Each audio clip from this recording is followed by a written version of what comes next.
Astonishing Legends Network.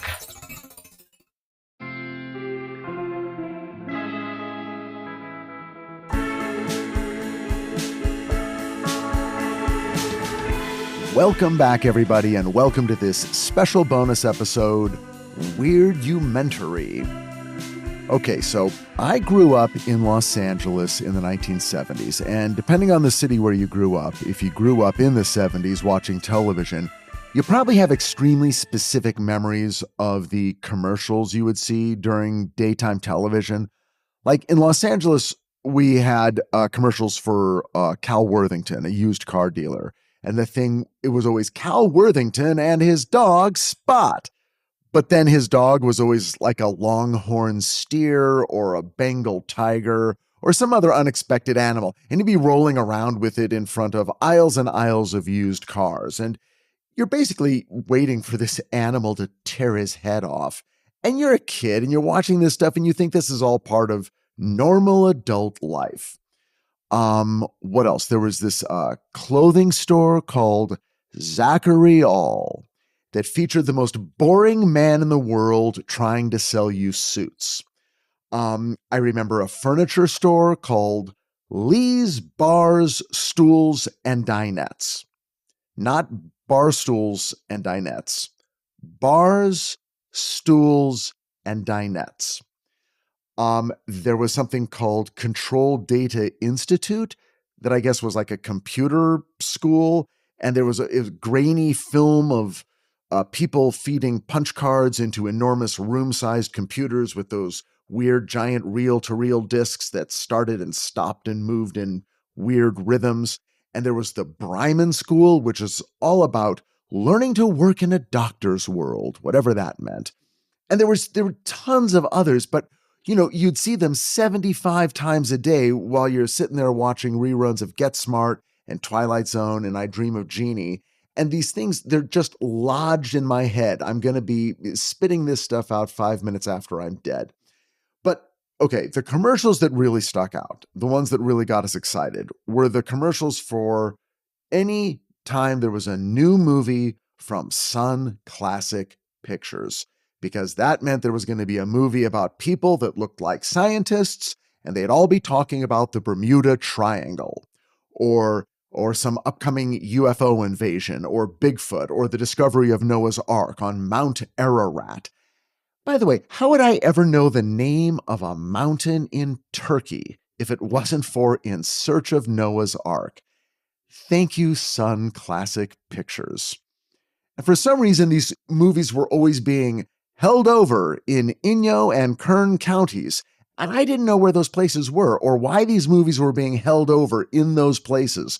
But in Los Angeles, you would always hear on the commercial that these movies, The Mysterious Monters or The Outer Space Connection, at the very end, it would always say, held over in Inyo and Kern counties, which, as it turns out, are two actual counties in California.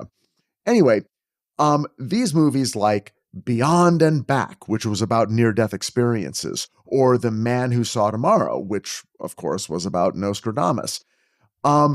These were the classics, and the granddaddy of them all, of course, was Chariots of the Gods. And then movies like this led to TV shows that were very much in that same style, like Leonard Nimoy's In Search Of, and then years later, things like Unsolved Mysteries. So these things had a huge impact on the culture. They clearly had a huge impact on me.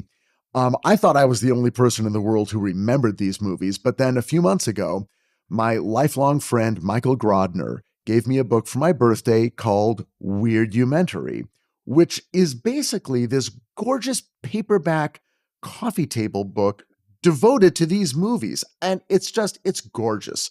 And it's so fun to read. You guys, this is the kind of book you're going to love. And today on the show, I get to talk to the author, Gary D. Rhodes. Gary's a film historian. He's an author, and he writes about movies. He's written, deeply on vampire movies and Bela Lugosi specifically, but he's written about Todd Browning, who did Freaks, and Ed Wood, who did Plan 9 from Outer Space, and you know the rest. Anyway, just great stuff. And he's a great guy, really fun. So today our conversation is all about those weird-umentaries. So grab some stale milk duds and a flat, overly sweet Dr. Pepper and settle into your threadbare theater seat with sticky armrests and get ready for the show. Here we go. Gary Rhodes, welcome to Richard Hatem's Paranormal Bookshelf. I'm so happy to have you here. Wonderful to be here with you. Thanks so much for asking me to join you. So I received the book Weirdumentary for my birthday from a friend of mine who has the magical ability to always find something that A, I don't know about, and B, I absolutely love. And Wonderful. This was no different. Great. Well, I'm glad. I'm glad people are still buying and reading books. As a writer, that's something we're more scared of, as you know. Oh yeah. Well, here at Richard Hatem's Paranormal Bookshelf, right? You've got to have books. You have to have the books. Otherwise, it's an empty shelf. Exactly. Well, right. That's what's so great about the listeners to this show. All they want to talk about in our Facebook group, all we talk about are books and cats. Wonderful. And ghosts sometimes, Sure. But no, they love books. And this, I feel like there are very few books I don't see coming or I don't know about, and this one came out of left field. So even though I've already explained it, I'm sure in the introduction to the show, how would you describe a weirdumentary? What's the definition? Well, thanks for that. I suppose, like so many writers, we love to invent a new word, or I guess if you want to be, academic or academic-y, gimmicky, neologism, really, I suppose, is taking, two different existing words. So that's the word I concocted for what I believed, I still believe, is a kind of a unique era in filmmaking that really comes on in the late 60s. There's earlier kind of proto-weird-umentaries, I think, but basically we're talking 69, 70 through about the early 80s. This was a period of certainly documentaries, pseudoscience documentaries on everything from Bigfoot, Loch Ness Monster, ghosts, UFOs, ancient astronauts, so famously. Chariots of the Gods really kicks it off, I think, Von Daniken, and for me, the film adaptation documentary. And it kind of ends with Orson Wells' Nostradamus documentary that was released by Warner Brothers. And that's one part, I think, of what the weirdumentary is many of the films I'm talking about had theatrical releases. Many of them actually did quite well at the box office, particularly, in terms of budget versus return. And, it was this wonderful era. Some of us were young at the time, but I think even for some older audience members, these were enigmatic topics. This was a period, of inquiry where, hey, maybe this really is real. Maybe there is something to, whatever, hunting Bigfoot or hearing spirit raps, etc. I think for me, the other things about the documentaries that were kind of consistent is it seemed that they always wanted to have an on-camera host. And usually that meant somebody who was associated with strange subjects, weird subjects. Rod Serling, William Shatner, who's still doing these, literally, these kinds of TV programs to the present day. That's right. Subjects. Orson Wells, John Carradine, people who had various kind of associations with things that were strange or weird. Wells, obviously, with War of the Worlds broadcast. So you had this kind of a host. You had sometimes interview footage, sometimes scratchy, grainy footage that was supposed to be whatever, Bigfoot or so forth. And in the best cases for me, sometimes they had live recreations of events that were usually pretty lo-fi in their production values, but that in some ways makes them all the more charming, I think. So that to me is kind of what a weirdumentary is, even though people are, of course, still making these things for TV and streaming these topics. These were basically, we're out in the movie theater watching them as kids, people probably like you and me. Absolutely. I kind of feel like the um sort of the hunger that the Weirdumentary fed is now being fed by podcasts. Yes, yes. Podcasts, and we do have wonderfully, I think, some of these great shows still with Shatner, 50 years after doing Well, his first yes. Weirdumentary, some of these for streaming or on TV. Podcasts, it's excellent. Coast to coast, there's great homes for this. And every ghost hunting show, I think, sort of Oh, yeah. it marches in the tradition of the Yes, Weirdumentary. yes, So yes. these things came out. I mean, and they were look, my generation. I'm 59. I'm guessing you're around there. 54 Okay, this we're in our year, 50s. later this year. So and I'm Okay, good. pushing that. So let's keep it. This is where I got to dye the hair back to black, but No, no, I mean, I not was me. a little kid in the '70s, thrilled to this stuff, including sometimes on the front row of the movie theater. Exactly. I think our generation, the things we loved as a kid took on this sort of totemic. Anytime I see Mad Magazine, and I can't believe it even Yeah, still exists, but yeah, I get that sort of arrow into my soul of that was happening. I mean, the number of people, the hours that I have spent sitting around talking yeah. to full grown adults about Kolchak the Night Stalker. Oh goodness, one of my favorite shows, of course. Right? Yeah. These are the things that sort of stay with us. Yes. And and then I almost forgot about the Weirdumentary. I almost forgot that I would sit here in Los Angeles Hmm. watching local TV, and the Yeah. commercials would come on, and it was always like you always knew what it was. It always had that same flavor, that same smell. Hmm. And for me in LA in the 70s, the phrase held over in Inyo and Kern counties. Yes. We literally, I will be muttering that 5 minutes after I die. Yeah. Those were the words that told me. I mean, I don't know why. I don't know what was so special about Inyo and Kern counties, Yeah. and why it was had to be held over there. But Right. when we're talking about companies like Sunn Classic International, Absolutely. Yeah. what was their approach to distribution? Yeah. Yeah. It's fascinating. It's kind of like so many elements of that era, the '70s, their approach has not really lasted much beyond them. It was fascinating what they did. They were based in Utah.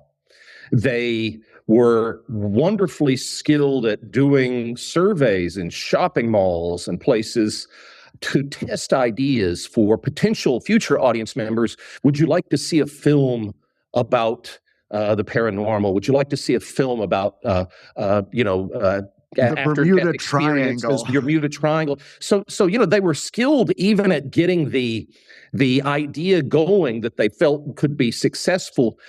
Once the film was made, they did a process. It had been known in the industry, the film industry, since the 1910s, even a little earlier in some cases.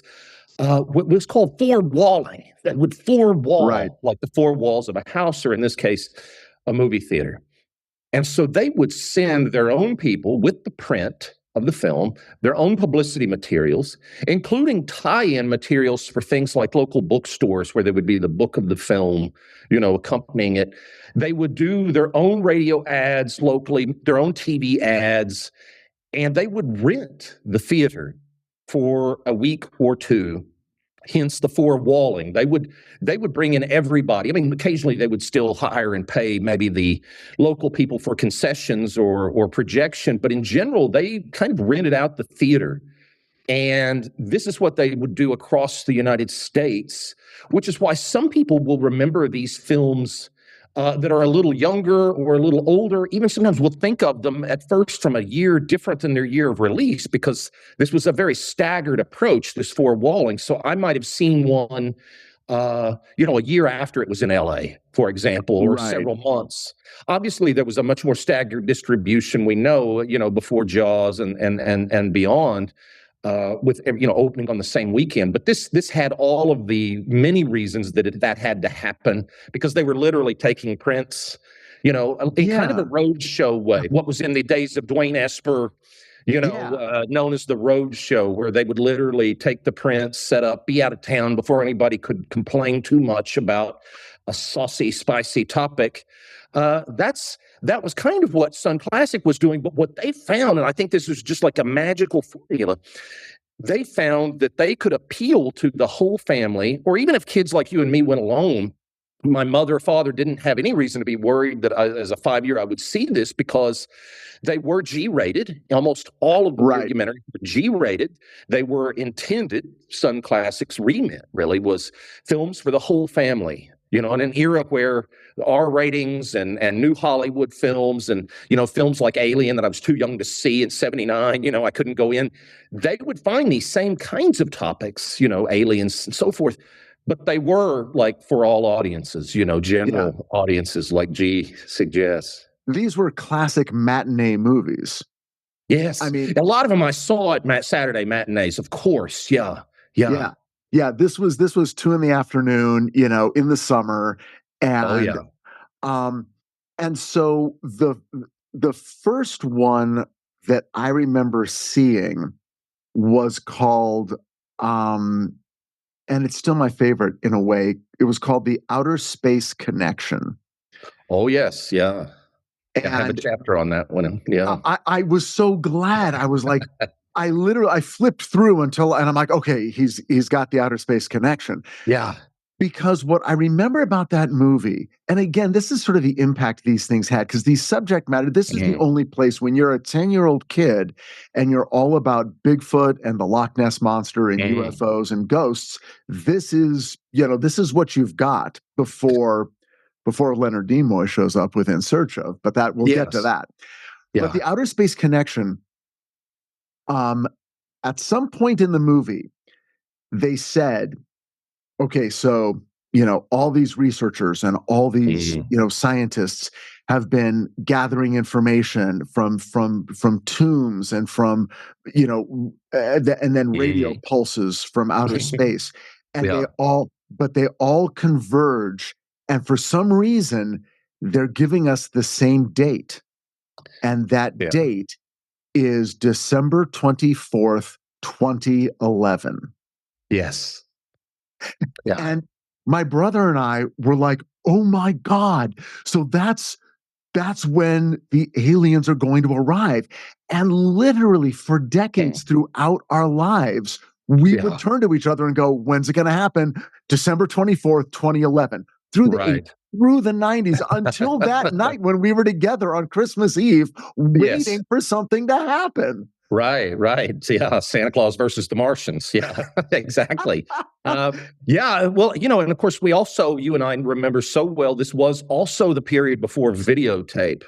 So there was no video rentals. There was no, I'll record it and watch it 20 times. It was back when the film, all of them had that special quality that maybe is a little diminished now, where if you didn't see it at the theater, you never knew if you'd even be able to see the film again, or hopefully maybe someday it would show up on TV. So there were a lot of reasons that these films, to me, they like yourself, they have that special place in my memory and my heart. Absolutely. The rated G aspect of these movies, I think, is huge, because it did allow for, my parents never went and saw these movies with me. They would drop me off. And what's interesting also is that you mentioned the mall when you were talking about how they would there'd be focus groups and questionnaires where they would, sort of figure out what people wanted to see. But that again was part of it, was being, going to the mall, my folks dropping my brother and I off at the multiplex. Then they would go do their shopping for a couple hours, and we would go see one of these movies. And for us, it was super scary, but it also felt kind of grown up, because there were a lot of grown-ups on screen seriously talking about subjects that were typically not taken seriously. Yes. And so many of them had doctor in their name. They had suits on. I joke in the book, I think it's a wonderful part of them. I call it the office of knowledge, where so often they were had lots of books behind them, on Yeah. bookshelves, and it looked like an academic or scholarly library type space. And yeah, they seemed, of course, to us particularly young. I mean, they seemed very trustworthy. And some of those films were, they were fascinating to me, but some of them were scary, mysterious monsters, and but then some of them, you also felt, as we so often do for monsters like Frankenstein's monster, you felt also potentially sorry, sympathetic for Bigfoot because maybe this guy's going to shoot him or, capture him. Okay, so you're 100% correct, and because of your book, there's a movie that slipped through my fingers. Mm. People have been talking about it well into my adulthood to the point where I'm like, maybe this was actually something good that I should have watched. Then it was in your book. I literally watched it for the first time in my life about a month ago. Do you know what I'm going to say? Boggy Creek, maybe? Yeah, The Legend of Boggy Creek. That's the one. Yeah, which is, delightful because it has not only this kind of recreation, dramatized thing, but a lot of handheld camera and some of the things that we would associate with, direct address verite documentary, the later mockumentary world of Blair Witch and so forth, just fabulous. It was essentially a Bigfoot movie, but it wasn't Bigfoot. It was what was it called? Folk Monster, Fouke, down in Arkansas, which is where the filmmaker lived, Charles Pierce. Some of us will remember him, including, if only for the reboot, The Town That Dreaded Sundown. That was another of his, not in the Weirdumentary category, but more of a slasher movie, So he was a fascinating guy. I wish I had met him, but he was a fascinating guy, fascinating filmmaker. And there are moments in Legend of Boggy Creek that, if you allow yourself to get in the right headspace, they still have a bit of punch, to me. It's got punch. There are scary moments, but what was so shocking to me and my wife, because I was like, look, I want to watch this. I told Susan, I'm like, I'm not going to drag you along on this journey if you don't want to, because I have no idea this could be the worst, hour and a half of our lives. And she's like, well, what is this? And it sort of takes place in the South from back in the 70s. She's like, no, we can watch it. We can watch it. I mean, if it's terrible, we'll stop. Right. And within minutes, we're fascinated because it starts out so kind of like elegiac or something, like a reflection on childhood and the magic of this region. Yes. It's very sort of beautiful and poetic. Yeah, and even the music, some of the music for it may not be the greatest music, but nevertheless, it goes with exactly what you're talking about, because it's not we don't hear at the beginning the typical scary music, Right. But it's a wonderfully haunting film, and I think Stephen Bissett, my buddy who did the foreword for the Weirdumentary book, that's one of his favorites too. I mean, I think there are a lot of people who saw it at the time, and it's one of those that stuck with them, ever since. It really does, because that sort of sentimental tone. I mean, it's not a mixture you see a lot of the scary monster, but also this sort of sentimental, nostalgic. Yes. For childhood, for the region. Mm-hmm. And then again, then you have got the music. Then you've got moments that feel like it is a documentary, but then you've got the whole sequences, especially toward the end, where it's just sort of playing out like a movie. Yes. No, it's a mishmash of the best type. The great thing about it, and certainly a lot of the films I talk about, even some of the really obscure ones, most of them are all quickly, easily free to watch on YouTube. Most of the films I talk about. So it's easy to watch a lot of these very obscure films, thanks, to YouTube and the great users who must be as, whatever crazy as we are, that put them up and love them too. Oh, that is great news. And that answers a question, because you do, there's so many of them. Yeah. And at a certain point, I'm like, well, how did you even see them? But is that how you saw them for the book, through YouTube? Well, what I did, I wanted to do this book from really my teen years because I love these things so much, and I had the soundtrack to Chariots of the Gods and all of it. So I had bought when VHS started going down in the 90s. A lot of these I bought on VHS because I didn't necessarily think they'd get to DVD. And I'd buy them, when Blockbuster, people would be stores would be clearing things out. I'd buy used copies of so many of these, $2, $5, whatever. So that's kind of where I first built the collection. There are always, for better or worse, shall we say, bootleggers in video, selling films on like DVD-R, the recordable DVDs. So I was able to get some through some kind of off the grid bootlegger sellers, but then, the gaps, unbelievably, wonderfully, the gaps were filled by YouTube. So to me, this was a long-term project. It was one that I thought about a long time. I've done a lot of books, but none of them probably gestating for as long as this one.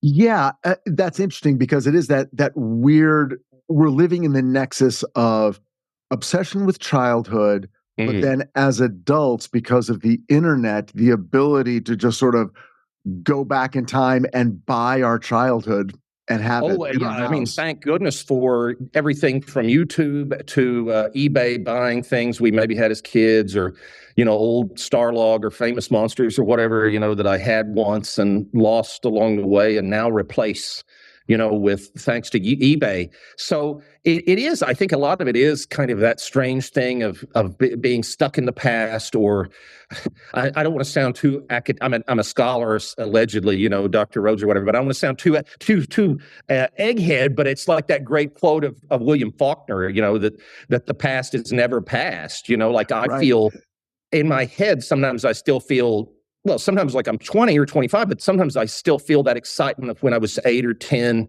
watching Star Wars or these Weirdumentary. You guys, my dream just came true. I get to do a live read ad for a product I actually use and love. I love Indian food. Okay, it's probably after like cheeseburgers, it's my second favorite of all foods. And I love meals that are healthy, fast, and simple to make. So I love the Cumin Club. Let me tell you what this is. These things, they come in packets. You order them, they deliver them right to your home. Here's the beauty. You just add water, you microwave. These things take less than 5 minutes.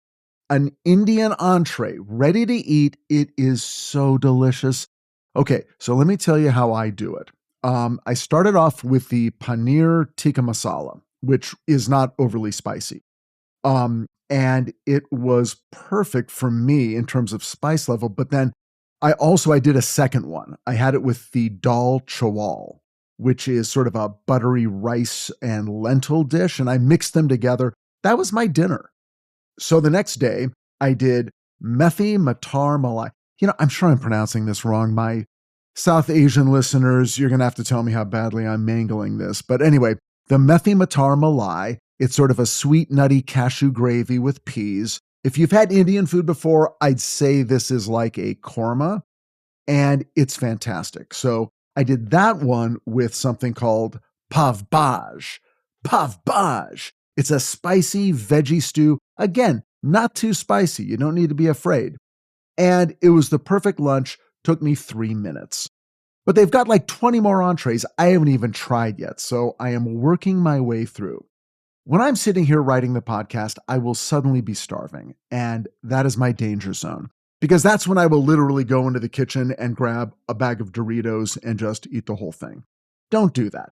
It's not good for you. It's not good for me. And that's why the Cumin Club is a lifesaver. Like I said, you add water, you put it in the microwave, 5 minutes later, you're eating it. It's a delicious Indian meal you can feel good about. Here's what you do. Click on the link in my show notes, or simply go to thecuminclub.com and put in the offer code RHPB. That's going to get you 30% off. I'll say it again.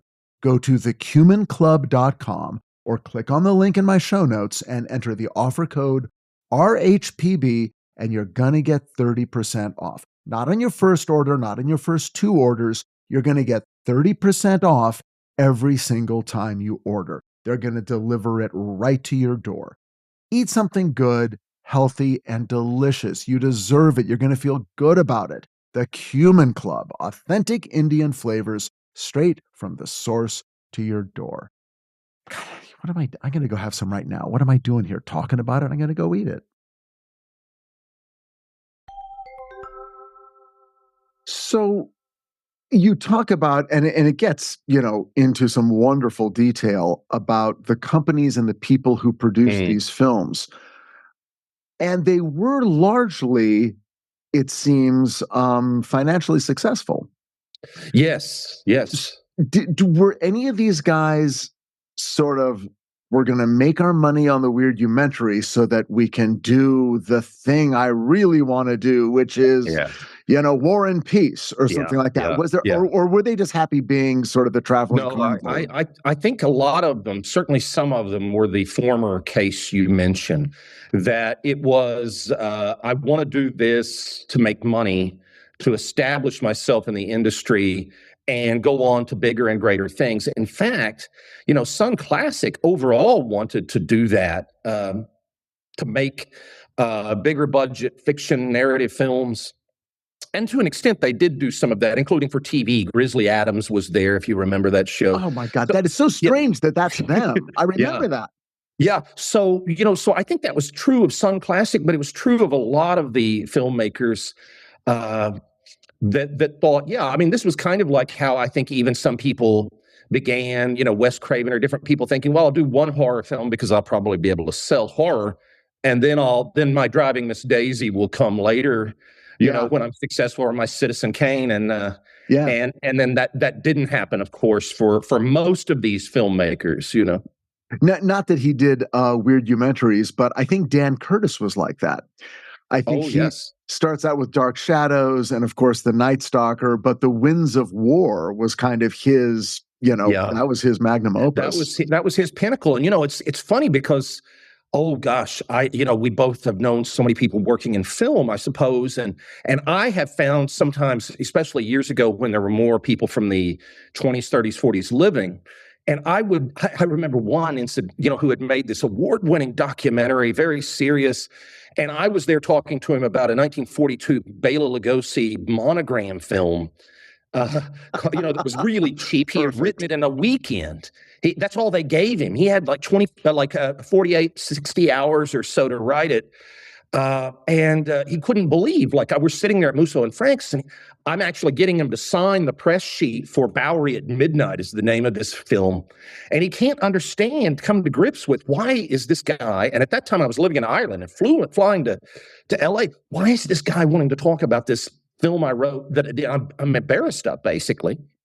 And of course, there I'm heralding it as this, wonderful thing, not wanting to talk about, barely knowledgeable of this award-winning documentary of his, which was much more highbrow in his mind, and thus better, right, or more worth remembering.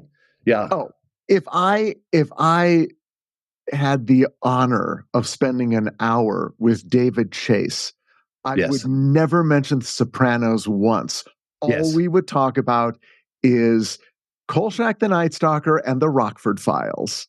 Absolutely. Oh, and gosh, Rockford, talk about not only one of the great shows, but also I think one of the 3 or 4 best TV theme music, ever. Along up there with Sanford and Son and a few others. Yes, those were just like, you want to talk about great music. Back when television shows had theme songs. Oh my God, Gary. Oh gosh. Well, and and that's that's the other thing I think about these Weirdumentary. I mean, I would joke and say, well, yeah, I've got the soundtrack to some of these, particularly things like Chariots of the Gods, where there was a soundtrack LP, and then it's been reissued on CD in the past 15, 20 years. And one of the things I really came to love rewatching the Weirdumentary for the book, as well as some of the more obscure ones that I hadn't seen as a child, one of the great things about them is that they pretty consistently, not in every case, but they pretty consistently have great music, great music scores. Yes. Some of it's kind of new agey. Some of it has kind of at times a bit of a funk sound or trying to sound like galactic space funk, or whatever, if you remember that, absolutely. Yeah, absolutely. So they had great music as well as great hosts and obviously great subjects. Well, not only that, but I think, and I should have jotted it down like an actual professional interviewer, Yeah. but it's Rob Bottin did some of the effects Yeah. for one of the movies that featured like a Bigfoot family, and I'm like, Yeah. oh, of course, like some of these guys. Yeah. I don't know if Rick Baker ever did, but it wouldn't surprise me. No, and you know, and unfortunate about some of them is they had limited credits, sometimes people using different names than their own, maybe because of embarrassment, or in some cases, Wheeler Winston Dixon made a few of these. I think they're really sublime. He became he was an experimental filmmaker, but then he was doing these to maybe make money, get his film company off the ground. He ended up becoming, not unlike myself, a film scholar, a professor at a university. You know, but he did these, but he would write the scripts and produce them. And so his name wouldn't appear so many times. He would give himself pseudonyms like Sidney Paul was one of them. So who always worked on these? It's not always possible to know. Sometimes they would misspell people's names on them. You know, sometimes they would have actors that we recognize for other things, pretending to be real people being interviewed about a paranormal subject. I mean, That's the amazing. craziest one for me, you probably are one of the handful of people on earth that will know who Olin Soul was, the character actor who not only did Batman's voice on the Super Friends stuff of the 70s, the cartoons, but he'd been the choir master on Andy Griffith's show. And, you know, he was this, you know, I mean, he had been a spokesperson for a while for the whatever National Prune Organization, and he appeared on their TV commercials way back. Well, somehow Sunn Classic got him to sit down. They had a fake CG, you know, lower third name for him. And he's talking as if he's really had a paranormal encounter. And of course, the whole time, it must have even been more true in the 70s, back when people would have recognized him more. You know, the whole time I'm thinking, Don Knotts, Andy Griffith, and you know, in scenes together, in Mayberry. So it's hard always to know who worked on these. Sometimes they gave people fake names. But yeah, some of them had great composers. Some of them had great special effects. Some of them didn't have great special effects, or makeup, as you're talking about. You know, it's so strange because it's like, for someone to do that. I mean, the Andy Griffith Show was not obscure. People knew what that was. Absolutely. To have the chutzpah to just cast an actor from it and have them pretend to be somebody else. But it begs the question, in terms of standards of either authenticity or just, self-regard, were some of these companies or filmmakers more serious, less carnival barker-y than others? Did some really take this subject matter seriously and honestly think, I am contributing to the world's knowledge of the Bermuda Triangle? I think so. I mean, certainly the Germans who made Chariots of the Gods, which was then had a dubbed voiceover. It was all voiceover. There was no on-screen host in that case, so they easy dubbed to English for us to see it. And I think not only did they take it seriously and so many audiences, but I mean, it's hard to believe the following. Because it's generally forgotten, but Chariots of the Gods was nominated for Best Documentary Film at the Academy Awards for the year in which it made its appearance in America. So those were cases, yes, where you're talking really serious. There are other cases where obviously some of these were more carnival barker or more meant to feed an apparent desire that obviously we prove was there in audience members to see. And then we have people who would do the films but would distance themselves at the same time. When Orson Wells did The Man Who Could See Tomorrow, the Nostradamus documentary, and it was released by Warner Brothers, no less than Warner Brothers, and kind of brought an end to this kind of high-profile era, movie theater release, everything. Wells, in his narration, if you go back to that one, he must have insisted on what he clearly says on camera, which is some people don't, in essence, I'm paraphrasing, some people don't believe this, and I'm one of them. I don't believe any of this. He basically says that, and he must have had forced them or asked them, whatever, to let him, like, get his paycheck, do the hosting, but also say, I don't believe any of this. I'm just here to talk about it. So I think it runs the gamut between the very serious, like Chariots of the Gods, to people who, like Wells, who were doing them, but literally saying, I don't believe it. I'm just here to talk. Well, yeah, that's really, I didn't know that. And I want to talk about the various hosts, but let's now sort of go back, because I think in the memory of most people, Chariots of the Gods is kind of a beginning, or the beginning of this kind of speculative pseudo documentary, or pseudoscientific documentary. Right. Now, Eric von Däniken was sincere in his philosophy or in his theories. Is that correct? I believe so. I mean, we sometimes it's hard to tell even about ourselves certain things. My sense is that, yes, that he was sincere and honest about it, to the extent that, when he did his research and flew around the world to some of these ancient sites that now are so notable to those of us who like this stuff, Easter Island, here, there, everywhere he went, he literally had stolen money from the hotel where he worked to fund his trip. He was actually in a jail cell when Chariots of the Gods first came into print in Germany. Wait, what was he do? He was stealing money? Well, he worked at a hotel. Okay, so he worked at a hotel. He stole money under the table from the hotel to fund his research trips to go all around the world to these, ancient astronaut sites, Peru, Nazca Lines, all of it. And so he was actually sentenced when the book first came out in Europe, Switzerland, Germany.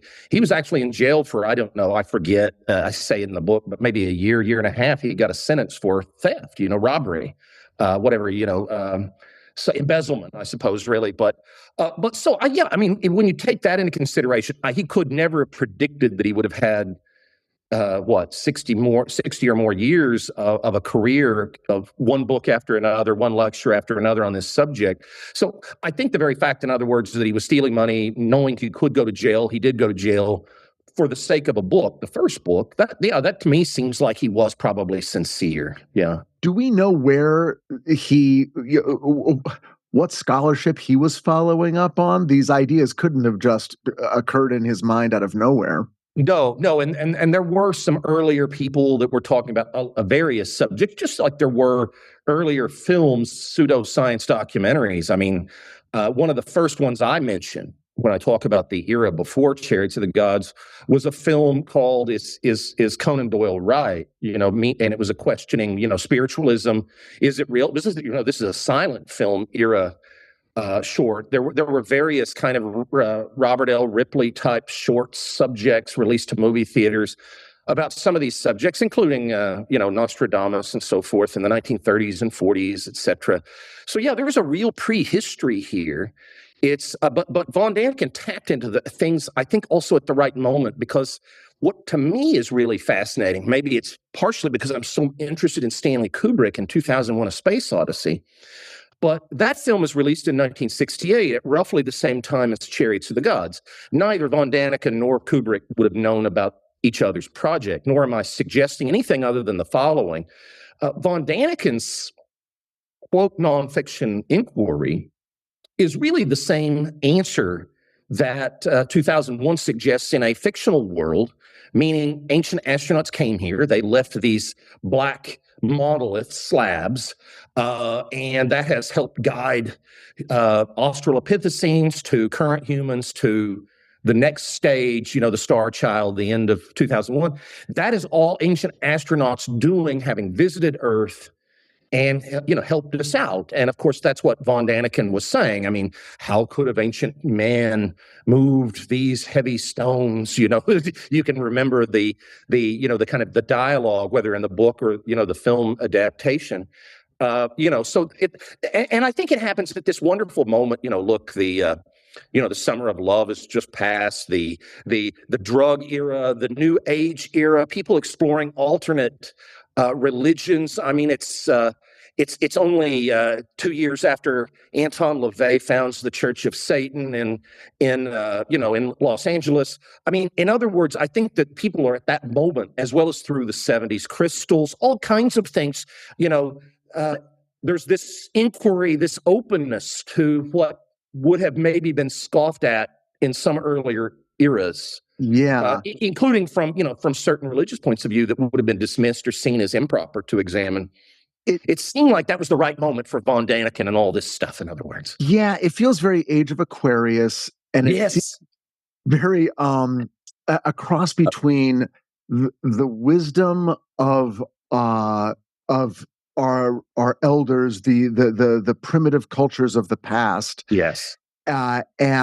And yet that new age fascination of self-actualization and what powers do we possess? Yes, psychic powers, including that. Including Uri Geller and yes. telling us on TV, you can do this at home. Get your own spoon and see if you can make it bend. And do it with me, and we'll even be this kind of almost like a transcendental meditation or something. Our powers will even be greater by group effort, with him on whatever television show. So I think there's a lot of that. And of course, Bermuda Triangle. I mean, it just goes on and on with wonderful possibilities that as a little kid, I thought, gosh, maybe, there really is telekinesis, or maybe there really is a Loch Ness Monster, or this or that. And so much so that not only did I write this book, but, with my partner turned wife, we got married in May, Kristen. I mean, we went to Loch Ness together intentionally, just because basically of the kind of childhood you and I had, and her. She's very indulgent to me, like your wife sounds with Boggy Creek, I think there was that moment though where it felt like, and with inquiry, and there were, of course, films that by the 80s were making fun of certain things, like Ghostbusters, and they're on campus doing psychic research and then thrown off, etc. And they seem a bit, maybe not the most serious scholars in the film.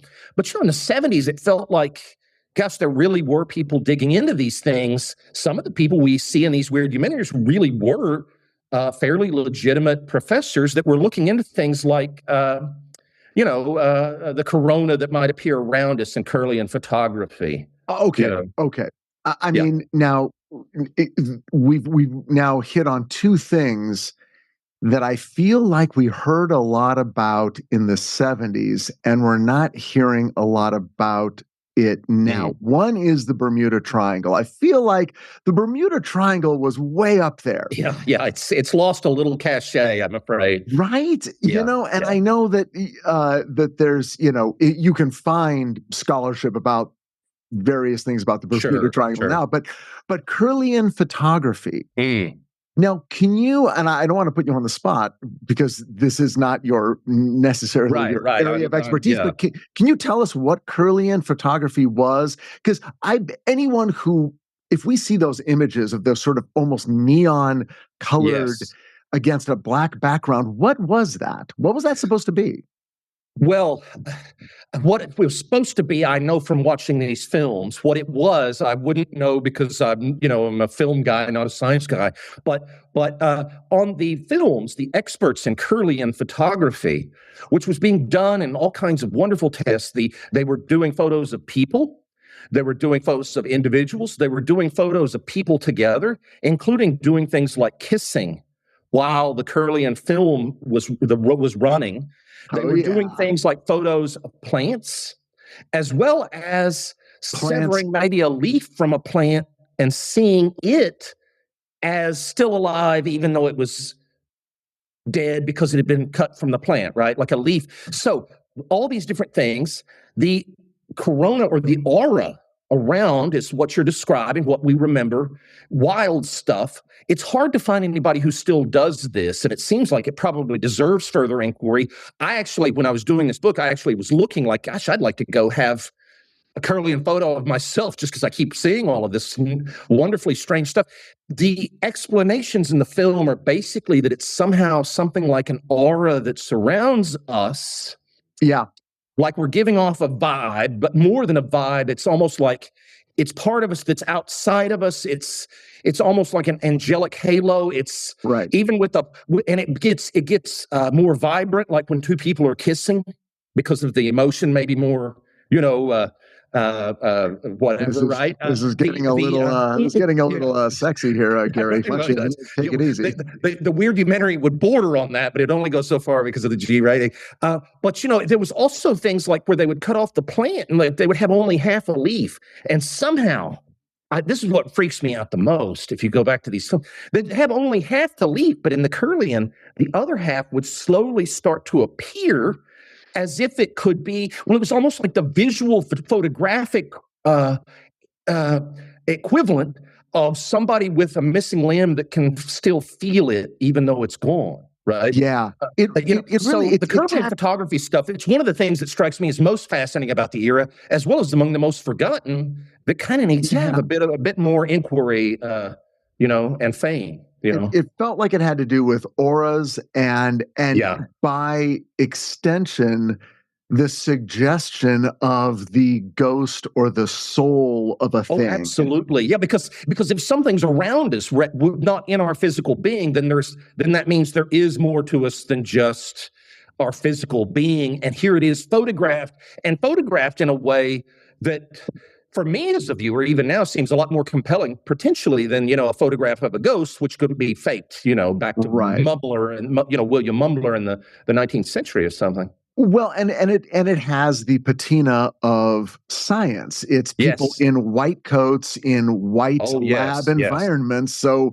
right there, the aesthetic is, this is like happening right now on university campuses. Yes, and some of the people that get interviewed were real university professors. Some of the people on these Weirdomentaries, there's one, and I forget the exact name. It was so crazy, but it's in the book, where a woman is from a university and she's pushing her past life theories, reincarnation and everything. Sure. But then I looked up the university, and she had started the university, which I don't think ever even had students or other professors.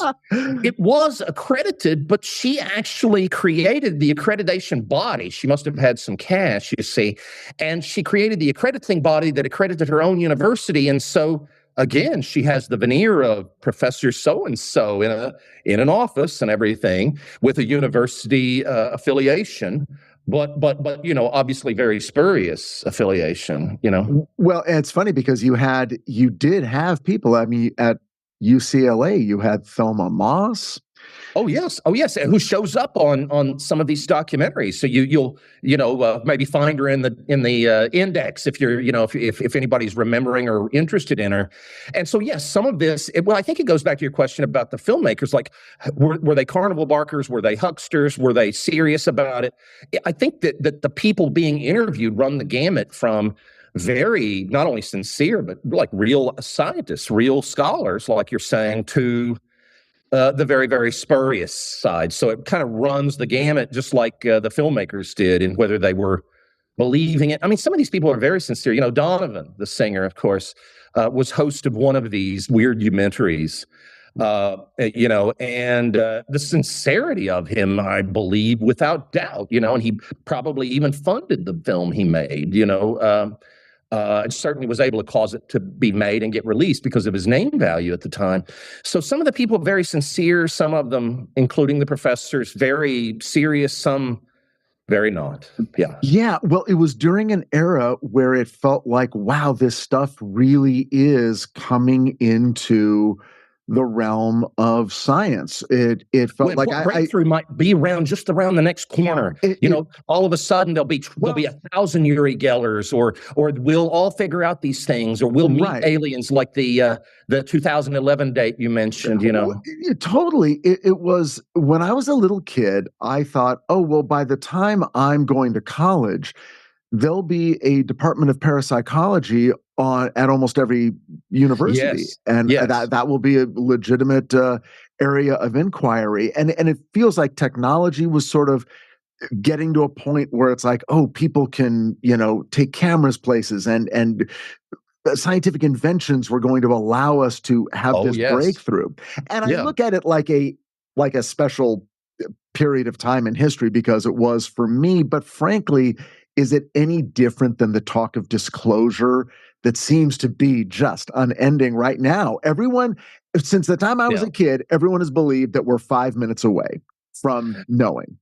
Yes. No, absolutely. And I think, obviously it undergoes different iterations, including with, all the AI stuff that I don't know if you're like me, but like before our lifetimes, people were talking about AI, both scientists as well as sci-fi. But it seemed like it still seemed like it just like you're turning on a light switch 2 or 3 years ago. Like, oh, now it's here. Yeah, yeah. It's no longer for labs or for science fiction movies. It's now just flip a switch and it's here, and maybe they'll kill all of us in 5 years or whatever, or what, right? So I think that there are those iterations. I mean, I think we see it, subjects that you and I both love, probably, of course, like after the Civil War with spiritualism, after World War I, particularly in England, maybe with spiritualism. So these things happen, but it seemed, I guess for me, and maybe it was because I was like yourself, a kid at the time, and you're more willing to maybe believe and, suspend disbelief. But it really seemed like, yeah, it was universities, it was serious people. There were going to be breakthroughs. A lot. I mean, millions of people were buying Von Daniken's books, plural, as well as so many others that were being published, and they weren't all little kids like us. So a lot of adults had real serious interests in these things. It really did feel like an era where, yeah, we're on the verge, not just of one discovery like alien life or something, but so many. Because we are, in these documentaries, talking about a large array of fascinating topics, aren't we? I mean, from ghosts to Bigfoot to so-and-so, So in terms of the celebrities that were, that is probably, was the most expensive part of making any of these films, was you've got to get Rod Serling, you got to get Shatner, you got to get someone with some marquee value. And it's almost surprising the people who turn up. And I'm curious if you got a sense of, sort of on a scale, who, I guess Orson Wells being the one who believed it the least, but were there people who believed it more, who were proud to have their names associated? Well, that's a fascinating question. I think that one's hard to tell. If you go back to the couple of Rod Serling ones that were aired on broadcast television, if you go back to, as I did in the book, and quote from some of the reviews, I mean, some of the reviewers were talking about some of the first ones, and I'm talking here about 1971, 72 or so, 73. The reviewers are actually responding to them as if they're very serious documentaries, and Serling's done an excellent job. And so obviously there was the connection with Twilight Zone and so forth, but Night Gallery, but, he's done it. So I don't know that Serling was embarrassed by them. I don't know, but the reviews would lead one to suspect that some of the viewers at the time who weren't kids like us, at least with the initial phase of them, were seeing them very seriously. So perhaps Serling thought, these are interesting ideas and we're exploring them. That's another thing the Weirdomentaries often did, maybe sometimes even for legal purposes, was to say, even if they buried it in the credits and text, well, this is just one set of possibilities of many. We're providing questions, we're asking questions, not necessarily giving answers. There were all these kind of legalisms there. Some of them I don't know. John Carradine did one of these. Carradine, especially by the 70s, 80s, until his death, was doing about every film he could do.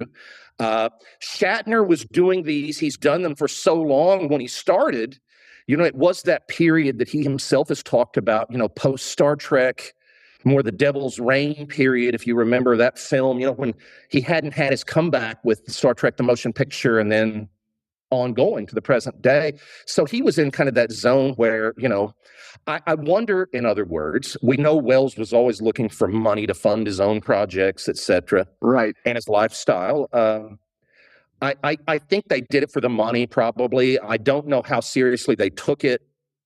I think, it's the one I love. Yeah, go ahead. I was going to say, it's like when you find out like celebrities are doing commercials for Scotch in Japan.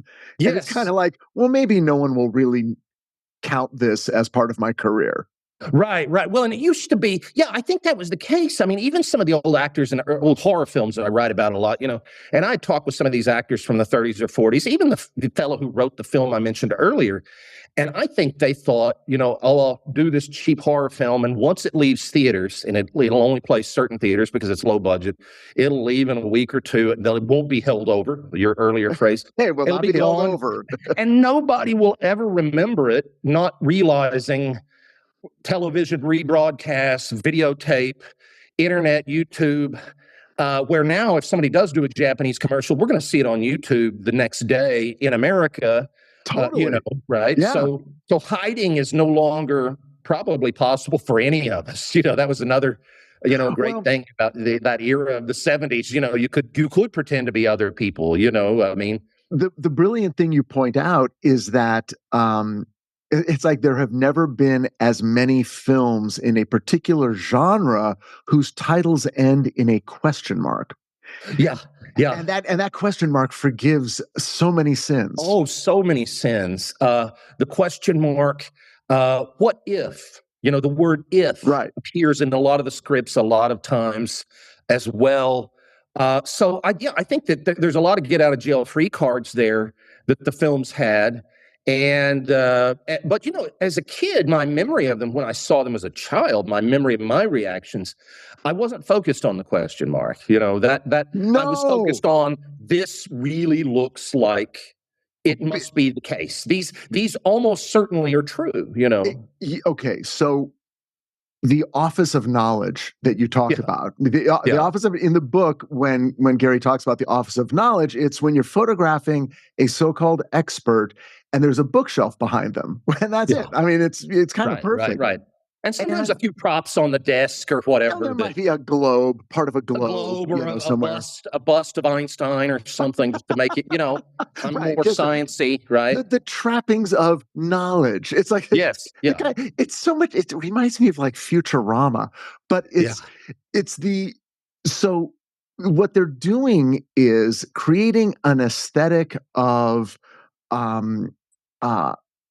not reality, but respectability. In other words, as long as the person is wearing a tie and a short sleeved white shirt with a pocket protector and a protractor and the glasses, and they've got that look, then it's okay to ask these questions. And folks, we're just asking questions. We're just asking questions. But you're right. When you're a kid, you're looking at this, and it's grown-ups, and they've got letters after their name, and you're thinking, well, they wouldn't be talking about it if it wasn't worth talking about. Yes. So it must be somewhat real. Yeah, there's got to be something to this, and sometimes it was even.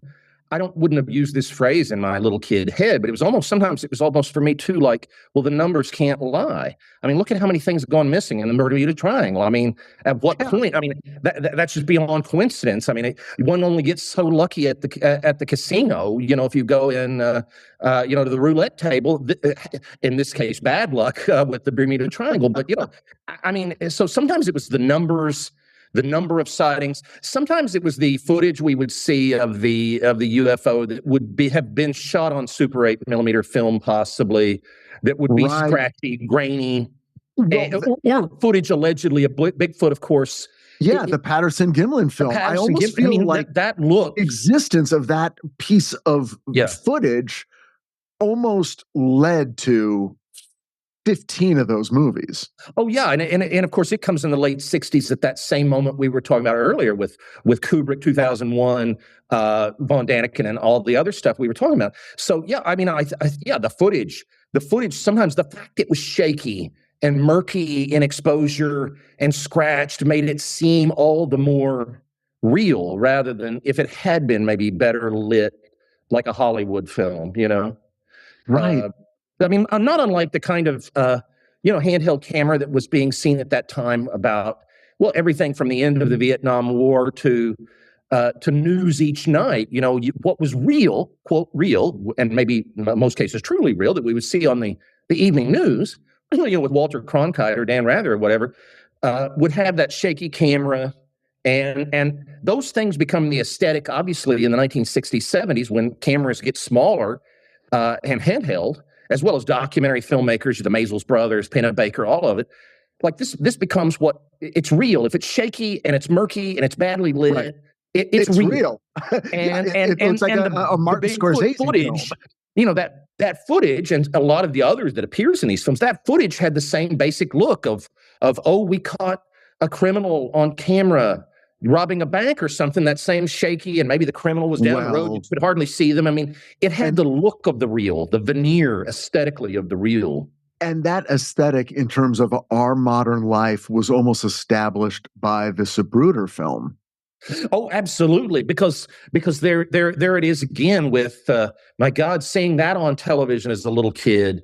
That was a story that also intrigued me, like it did and still grips so many of us, and what was really happening, who really shot him, all of that.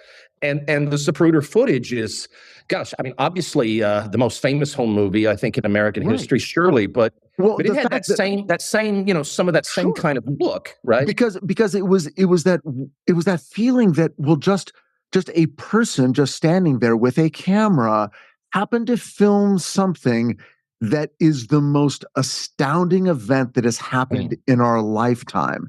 Right. And once that exists, and then in short order, the Patterson-Gimlin film, there is this feeling of any one of us walking down the street with a thing that we can hold in our hands could record something that changes history. Absolutely. And of course, that has come so to fruition, hasn't it, with our mobile phone cameras? Because you don't have to have a 50-foot reel for a Super 8 camera and carry it around all the time. Except, all the time we talk about on the podcast, that sort of gap in time between the technology of capturing evidence and then the technology of faking that evidence. Yes. Yeah. And we're now beyond that point. So now really it does feel like, well, it's going to have to be more than pictures now. Yeah, no, I think so. And with AI created images, you know, that's another thing that seems to be moving forward by leaps and bounds all the time. But yeah, I mean, there was something though, seeing that kind of shaky footage and hearing the experts, hearing the voice of somebody like Orson Wells or Shatner or some, you know, authoritative voice even. Yeah, it all seems so terribly either real or on the cusp. Like next week, somebody's going to find Bigfoot. Maybe 2 weeks. It's got to happen soon. Well, when I was a kid, we took a trip to Oregon, and all I wanted to do was go to the Bigfoot Information Center in a city called the Dalles. That was all I wanted to do. And everyone else was the salmon hatcheries and the waterfalls and all that stuff. And yet there came that day when it was like, okay, and my brother and my dad and I went to what was essentially a trailer, and we went inside and saw the plaster casts of the footprints. Right. And we talked to this guy. Well, I had no idea who the guy was. British guy. It was Peter Byrne.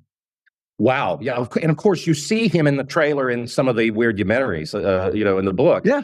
Wow. Yeah. I had no idea, but it's like he was the guy who was in the place. And he spoke to me and my dad. We were the only people there that day, my brother, my dad, and I, and chatted with us. And I think my dad came away not convinced, but just sort of impressed that it's like, oh, there was a guy there and he didn't seem crazy, and he very rational. British voice sometimes helps for Americans, you know. Total. Oh my God, the British guy and then believes all of this stuff about the depression on the foot. He must have been 200 pounds, this many pounds, or to go this far, and the difference, the links between the strides of the, you know, and a lot of what seemed compelling.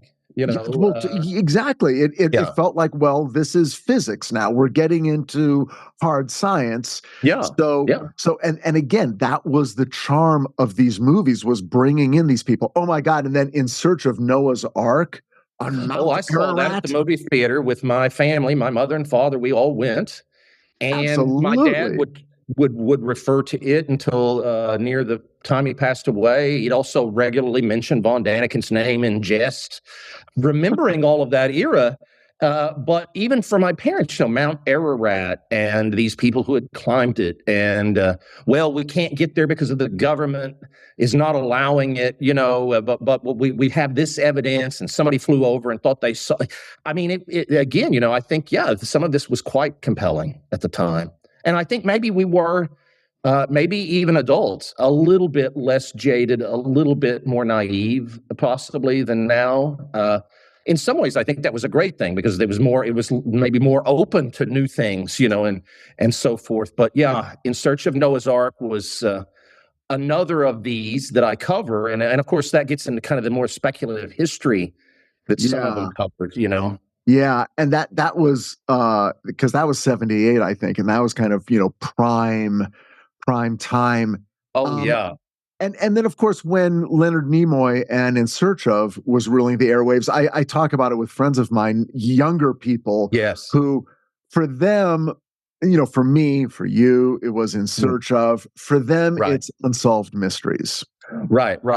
Yeah, sure. Which is a weirdumentary of its own, isn't it? Yeah, no, it is. It is. But yeah, In Search Of, and then subsequently, I think the Arthur C. Clarke shows, that he did, like Mysterious World, those did bring it like weekly into the home, covering these same subjects, even more. The death of Marilyn Monroe or whatever.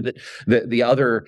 The range of topics Nimoy could cover were even greater, of course, because the show was on for several years and so many episodes. And it did bring it home, and it was a wonderful thing. But I do think, it started changing. I think and I misstated earlier. I caught myself thinking as soon as after I said the title, it's The Man Who Saw Tomorrow is the exact title of the Wells Nostradamus film, and Warner Brothers distributed it. And of course, the other thing to say is most of what we're talking about was shot on film, not videotape. The entire documentaries, Weirdumentary.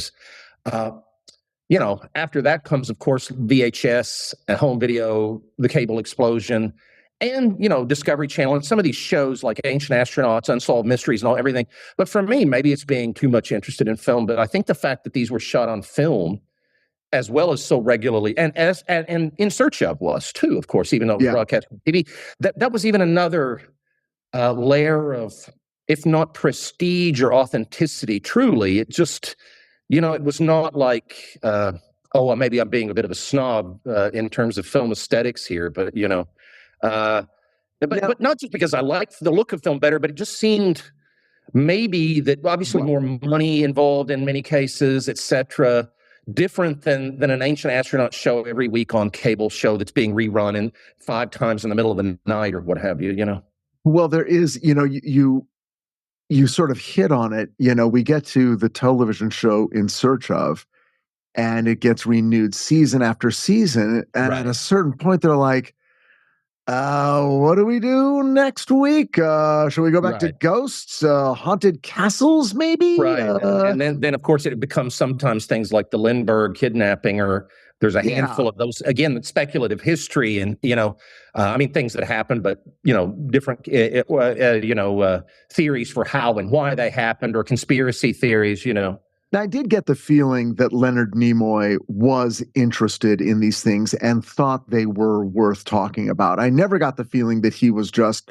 showing up, cashing a paycheck, and moving on. No, I agree with you. And so that goes back to that question you asked, which is a fascinating one. Well, how sincere were the hosts, the filmmakers?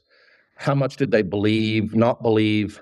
I truly, and it's hard to know always, of course, but I truly thought the same thing with Nimoy, including going back through the entirety of the show's run for the book, In Search Of that series. He seemed very sincere, very engaged, interested, and talking in a clinical, in a very well presented, of course, because it was Nimoy, but also in a kind of, I say this as a praise, compliment, in kind of a clinical term. In other words, not being dismissive with a tone of voice or some of the things that Wells, I think, would also did, because along with Wells distancing himself explicitly from Nostradamus, he would occasionally have a tone of voice that would have a hint of skepticism in it or whatever, where Nimoy seemed to be the totally objective, unbiased, and of course, great presenter, Okay, now I've heard so much about the Arthur C. Clarke show and certainly didn't see it when it came out, and I've only seen a couple of clips on YouTube. Was there uh, a difference in terms of the point of view of the show itself and how it approached these subjects? The sense that I get, and this may be completely Yeah. wrong, is that Arthur C. Clarke was a little more skeptical, but I don't know. Yes. What do you think? I believe that. On the one hand, you get Clark, and as the opening narration of the show told us, inventor of the communications satellite, and author, scientist, Yeah. now living in Sri Lanka, where he devotes his time to scientific pursuits, or whatever the exact narration says.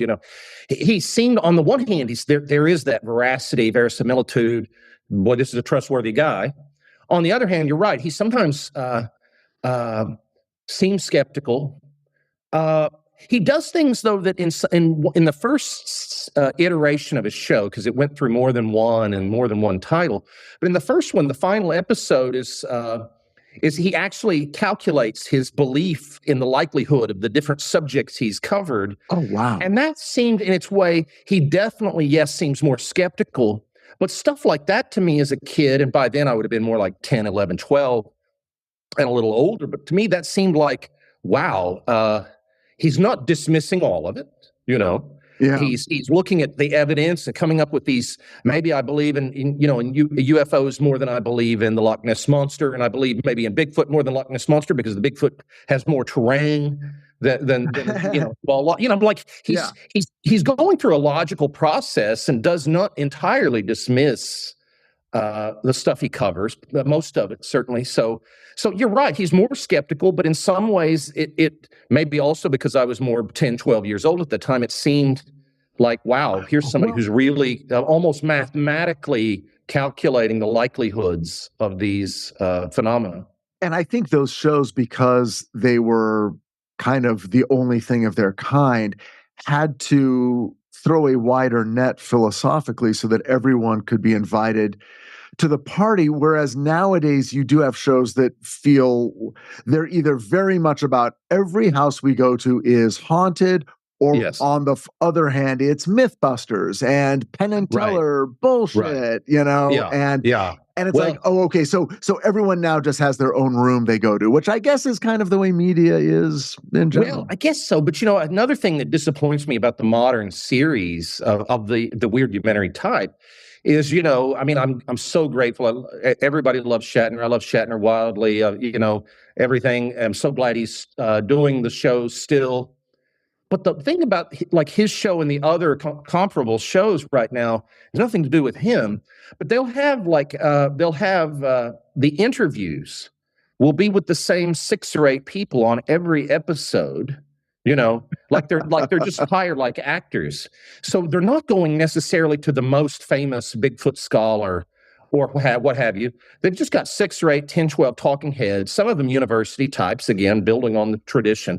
But of course, each episode may cover a few subjects over episode after episode, many subjects.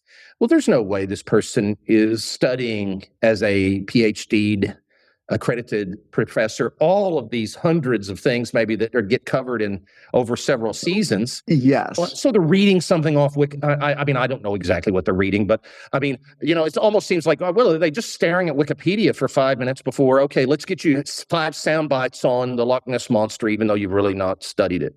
Because it's cheaper. It's much cheaper to get you down and film a whole season's worth of interviews once, including about all kinds of things that are not your area of specialism, Well, I know that the era of the classic Weirdumentary has passed and isn't likely to come back, but it is so gratifying to me to think about myself as a little kid being so fascinated with this stuff, and you too, and how that desire to speculate on those subjects and to talk about them late into the night, like we said, is still being fed with cable shows and podcasts. And we still, and the joke is we still don't have the answer. We still know Bigfoot's still out there. No, exactly. And the question continues, right? Maybe, what if possibly this exists? Maybe we'll know someday, question mark, And that, of course, is part of the joy of this, kind of Well, topic.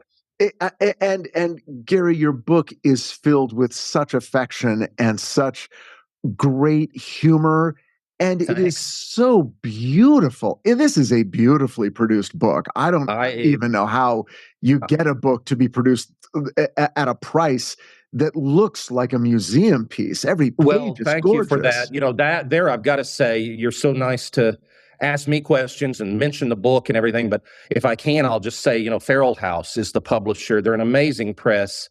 It's funny because the first time I ever worked on a film book, it was a Feral House book when I was about 14 or so. I was a research assistant on the Rudolph Gray biography of Ed Wood that became the Tim Burton movie. And so that was kind of how my film history publication started. And then so many years later, 40 or so, I'm back with Feral House this time. And they did this most beautiful cover. They did this incredible layout. They allowed color photos, tons of them in the book, and beautiful page quality, so much color. They were tremendous. And they're a tremendous press. They put out all of these cool books, including on subjects you and I both love, and so I'm really grateful because they got it. They understood the book in a way that we do, Totally. this subject. And that some publishers I went to, normally I've been lucky that I including with my first book of my own, which was on Bela Lugosi in the 1990s. I was in my 20s, and the first publisher I went to, they had snapped it up, and I was very fortunate. This book was the hardest book of any to find a publisher, because they either thought, well, this is just a documentary book, or what's the big deal with these films? They still make them. They didn't get it. You know what I mean? Like sometimes pitching a film idea or a book topic to a public, sometimes people immediately are on the same wavelength. Sometimes they're a million miles away. And so this was the hardest book I ever had out of now probably, I don't know how many books I've done, some of which I've edited, but like 30, 40 books or more. This was the hardest one to find a publisher. But once I did, they were like, sometimes like you go out on 30 dates and then you meet the woman of your dreams that becomes your wife, right? And you're glad to have slogged through to find the absolute perfect love of your life.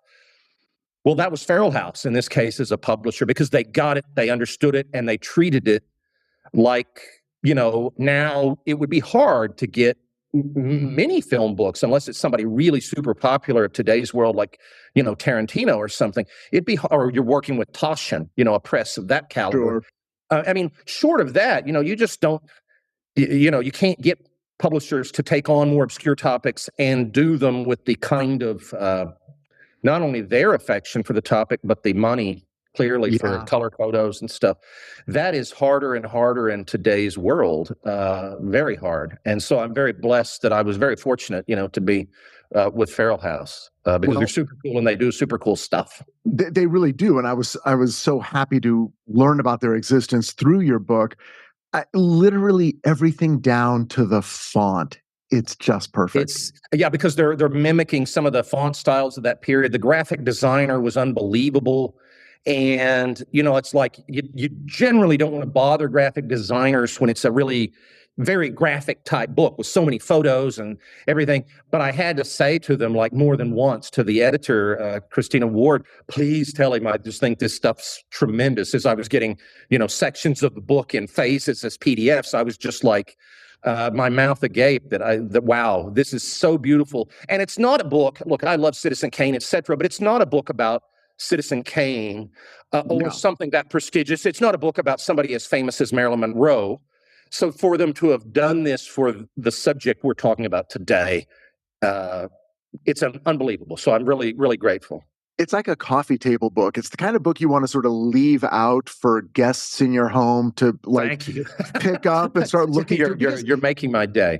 Well, it is. It's the kind of book, and again, you don't have to read it front to back. You can open to any page, and within a paragraph, you're into it. And just very short chapters. I'm so glad you say that, because I wanted to do it in that way, where if there's certain films you're not interested in, or you're like In Search of Noah's Ark, and you're really just interested in the alien or ghosts, you could pop in and out of the book. I wanted it to be informative, but also humorous, but in a good-natured kind of humor, because I do love It these. is.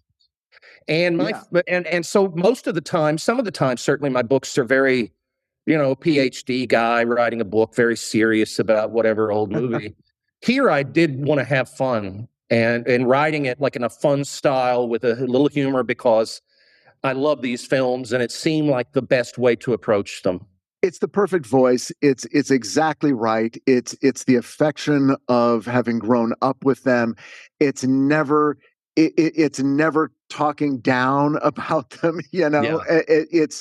And so often your entries end with a salute to your favorite part, a line of Yes. narration, Yes. a narrator's affect, the recreations. You're sort of like, I'm so glad they took the time to actually do some Bigfoot makeup. It makes the movie. Yes, no, I appreciate all of that, because that was my hope for the book. And I do love them and have a kind of respect for them and their makers. But my close buddy, he's film writer of some note, film historian Tom Weaver.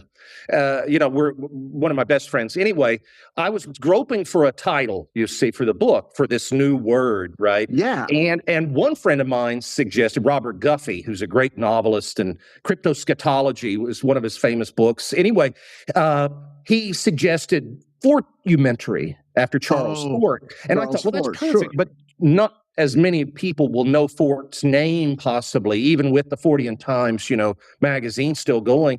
My friend Tom Weaver, I kept laughing about this. I still want to laugh each time I think of his suggestion, was Crockumentary, because the films are croc, But as hilarious as that was, I talk about this in the introduction, in my introduction to the book.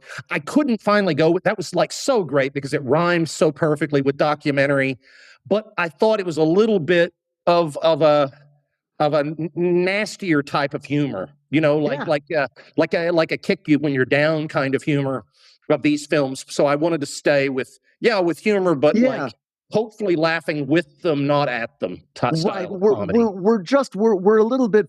We're not in Mystery Science Theater 3000. No, none of that kind of humor at all. I don't think. No, it's certainly not overall. I'm trying to, enjoy the films as I am now, rather than the total fascination and adherence I would have had at the age of 6. It's the perfect mixture, and it sort of has a foot in both worlds. I can't appreciate it really deeply. Just enjoyed it so much. I recommend everyone go out and get it on anywhere you can. Go straight to Feral House. You can get it right there, can't you?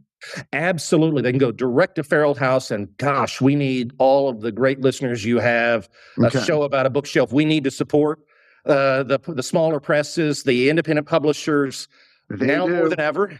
Yeah, but I also know the temptation to click so quickly on Amazon, and so you get it there too, etc. But I appreciate it very much. Yeah, it's always so hard on this show. Any link, if I possibly can, is either directly to an author's website or a publisher or bookshop.org, which is the great alternative for book buying online. Yes. Sometimes they're just, I want to support a book and there is no other way. But I think with yours, we can go other places and really support Feral House, which I love the fact that they fell in love with your project in the right way. They did. And it seems like, even though I couldn't get those first publishers interested or to understand it, now that the book's out, I keep meeting wonderful people like you who understand it. Like, the audience was there, even if some publishers didn't get it. I did it. The first real talk I did when the book was published was at the Los Angeles Breakfast Club in May. Okay. And last May, because this book just came out in the last year. Yeah. And that was even before it was available on Amazon or whatever, like advanced copies. And I was there at the Los Angeles Breakfast Club, and I don't know, 300, 500 people or whatever, in attendance. And they were just in love. I showed clips and everything. And this isn't as much about, I'm not trying to talk about me or the book, but they were also in love with the topic, So the audience, certainly of people of a certain age, the audience is there. And Feral House, thankfully, believed that. So And now, I want to ask: is there anything you've got coming up that we should know about or get ready for in the next year or something? What's next? Well, I just sent the final manuscript for my next single-authored book. It's a little bit more of a serious subject on the history of the scalping trope in North American culture, from poetry, novels, Fenimore Cooper, through recent horror films, like the use of that trope and how it's been used. Wow. Including, as I'm myself Native American, I'm Cherokee, and how it's been used against Native Americans, particularly in terms of Western expansion and so forth. The more fun project that I'm working on right now, like in the trenches, more fun than scalping. more fun than scalping, lots more. Lots more, right? You'll really lose your head over the next one. See, this is the bad humor coming out. The bad humor, man. I'm doing a book. I have made some really huge discoveries. I cannot believe it at this late date in history about Bram Stoker's Dracula, his inspirations for it, including volumes that I have found, even his own handwriting, marking passages, books that we didn't even know he had used. And some of them with, I'll tell you, this one is coming. It's coming out as an article first, and then a book. One of them was a Hungarian novel published in England in English. He was a very popular Hungarian writer, so much so that the Queen of England actually was a big fan of his.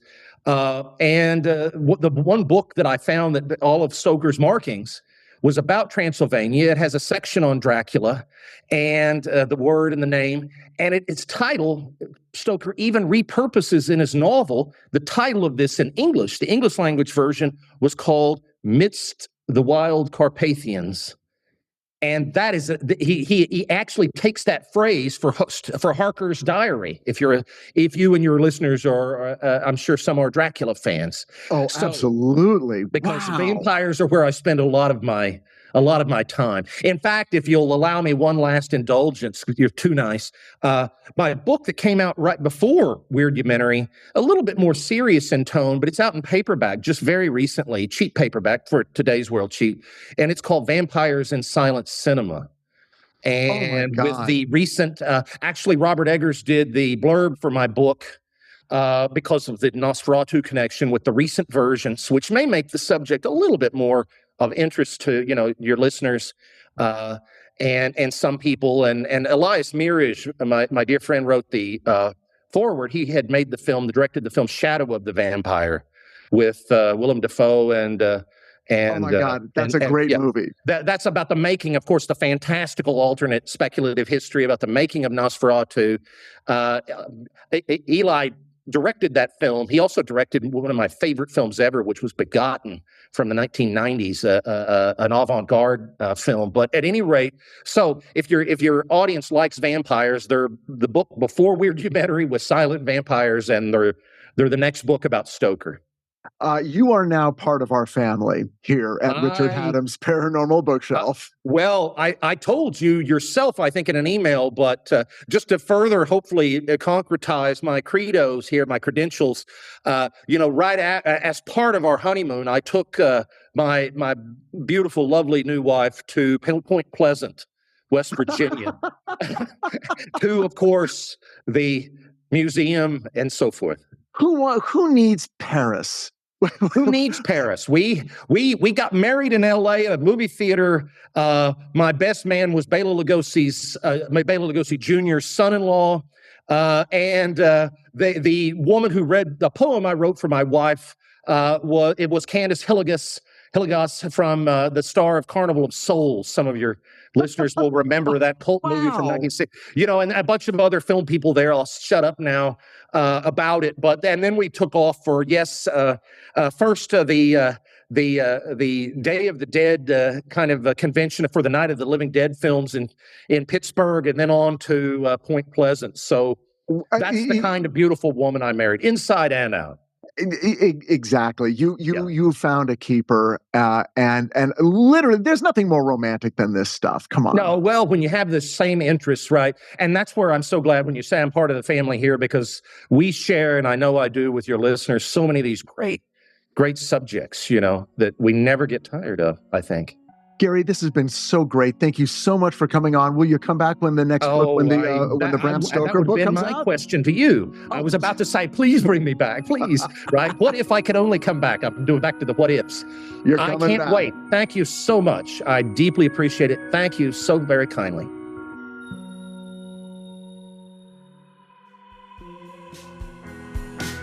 Richard Hatem's Paranormal Bookshelf is presented by Astonishing Legends, 134 West, and Summerland Entertainment.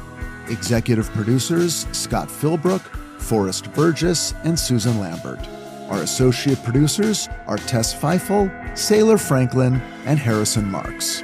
Our sound designer, editor, and engineer is Kevin Ducey. Artwork is by Tommy Beaver. Our website is by Kayla Lord. And our music, as always, is by Nima Kazaruni. Until next time, be safe and be well, find the light in the dark, and we'll see you again soon.